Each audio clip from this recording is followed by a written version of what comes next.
চলতি বছরে চিকিৎসা বিজ্ঞানে একটি উল্লেখযোগ্য ঘটনা ঘটে যখন মানুষের শরীরে জেনেটিক্যালি মডিফাইড শূকরের কিডনি প্রতিস্থাপন করা হয়। তবে দুঃখজনকভাবে কিডনি প্রতিস্থাপন করা সেই ব্যক্তি দীর্ঘদিন বাঁচতে পারেননি এবং মাত্র 2 মাসের ব্যবধানে মারা যান। বিবিসির এক প্রতিবেদনে বলা হয়েছে, গত মার্চে যুক্তরাষ্ট্রের বোস্টনে রিক স্লেইমান নামে এক ব্যক্তির শরীরে শূকরের কিডনি প্রতিস্থাপন করা হয়।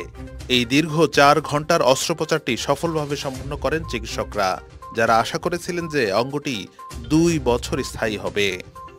রিকের পরিবারের পক্ষ থেকে বলা হয় যে পশু থেকে মানুষের শরীরে অঙ্গ প্রতিস্থাপনের ফলে তারা রিকের সঙ্গে 7 সপ্তাহ বেশি সময় কাটানোর সুযোগ পেয়েছেন, যা তাদের হৃদয়ে চিরস্থায়ী স্মৃতি হয়ে থাকবে।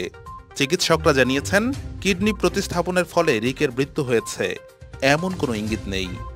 প্রতিবেদনে আরও উল্লেখ করা হয়েছে, 2018 সালে রিকের শরীরে একই হাসপাতালে আরেকটি কিডনি প্রতিস্থাপন করা হয়েছিল, তবে সেটি ব্যর্থ হওয়ায় তাকে ডায়ালাইসিসে ফিরে যেতে হয়।